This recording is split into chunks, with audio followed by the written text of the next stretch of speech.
ఈ మధ్య కాలంలో మన చుట్టూ జరుగుతున్న కొన్ని దారుణాలను చూస్తుంటే ఇదేం పోయే కాలమని అనిపిస్తుంది. మనుషుల్లో మానవత్వం మాయమైపోయిందా అని భయమేస్తుంది. ఒక మనిషికి ఉండాల్సిన మినిమం లక్షణాలు కూడా లేకుండా జంతువుల కన్నా దారుణంగా బిహేవ్ చేస్తున్నారనే కోపంతో పాటు బాధ కలుగుతుంది. కొన్నేళ్ల నుంచి వేరే మగాడి మోజులో పడుతున్న కొందరు భార్యలు దారుణంగా కట్టుకున్నోడని కడ తేర్చిన సంఘటనలు సమాజంలో తీవ్ర భయాందోళనలను కలిగిస్తున్నాయి. ఇక భర్తను ప్రియుడితో కలిసి భార్య చంపడం కాస్త పక్కన పెడితే పేగు తెంచుకొని పుట్టిన బిడ్డలను సైతం తమ అక్రమ సంబంధం కోసం చంపిన తల్లులు అమ్మతనానికే మాయని మచ్చని తీసుకొస్తున్నారు. అయితే ఇన్నేళ్లు ఆడవాళ్లు తమ ప్రియుడి కోసం భర్తలను బిడ్డలను చంపుతుంటే ఓ మహిళ మాత్రం మరో మహిళ ప్రేమలో పడి రాక్షసిలా మారింది. చన్ను పాలు తాగుతున్న 5 నెలల పసికందును ఊపిరాడకుండా చేసి నిర్దాక్షిణీయంగా చంపేసింది. బిడ్డకు పాలు పడుతుంటే ఊపిరాడక చనిపోయిందని నమ్మించింది.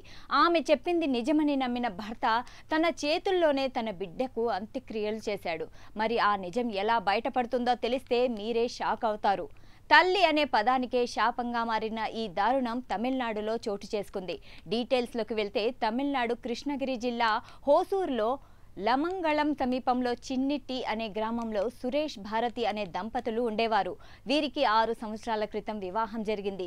వీరికి 3 పిల్లలున్నారు. వీరిలో 2 ఆడపిల్లలు కాగా 5 నెలల క్రితం పండంటి బాబు పుట్టాడు. దీంతో ఆ కుటుంబానికి వారసుడు వచ్చాడని అందరూ సంబరపడిపోయారు. అయితే ఆ సంబరం చాలా రోజులు నిలవలేదు. పేగు తెంచుకొని పుట్టిన బిడ్డను అనుక్షణం కంటికి రెప్పలా కాపాడుకుంటూ ఉండాల్సిన కన్న తల్లే కసాయిగా మారుతుందని ఎవరూ ఊహించలేకపోయారు. చివరికి ఆ చంటి బిడ్డ తండ్రి కూడా అనుకోలేదు.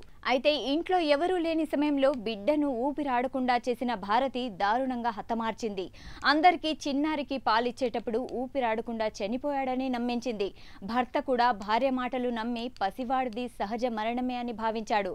లేక లేక మగబిడ్డ పుడితే ఇలా జరిగిందని కన్నీరు మున్నీరైన కుటుంబ సభ్యులు కన్నీటితో చిన్నారికి అంత్యక్రియలు చేశారు. వాళ్ళందరి ముందు ముసలి కన్నీళ్లు కార్చింది భారతి. అయితే కొడుకు మరణం తర్వాత భార్య భారతి ప్రవర్తనలో వచ్చిన మార్పు చూసి ఆమె భర్త సురేష్ కు అనుమానం వచ్చింది. దీంతో భారతి మొబైల్ చెక్ చేశాడు. అందులో ఉన్న ఫోటోలు చూసి ఒక్కసారిగా షాక్ అయ్యాడు. ఫోటోలను బట్టి తన భార్య భారతి స్వలింగ సంపర్కురాలని అతడికి అర్థమైంది.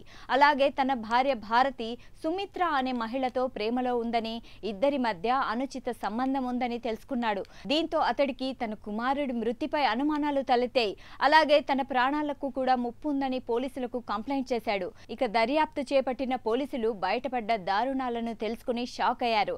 అయితే కొన్ని రోజుల క్రితం భారతి భర్త సురేష్ తో గొడవపడి తన పుట్టింటికి వెళ్లిపోయింది. అప్పుడు కుటుంబ సభ్యులు సర్ది చెప్పడంతో సురేష్ ఆమెకు తిరిగి కాపురానికి తీసుకొచ్చాడు. ఈ క్రమంలో 2 రోజుల క్రితం భర్త సురేష్ ఇతర కుటుంబ సభ్యులు పనికి బయటకు వెళ్లిన సమయంలో భారతి ఆ పసికందుకు ఊపిరాడకుండా చేసి చంపేసింది. అయితే ఆమె ప్రేమలో పడిన మరో మహిళ సుమిత్ర ప్లాన్ ప్రకారమే భారతి తన కొడుకును హత్య చేసినట్లు పోలీసుల దర్యాప్తులో బయటపడింది. దీంతో పోలీసులు బిడ్డను చంపిన భారతితో పాటు ఆమె ప్రియురాలు సుమిత్రలను అరెస్ట్ చేశారు. ఈ ఘటన స్థానికంగా పెను సంచలనాన్ని సృష్టించింది.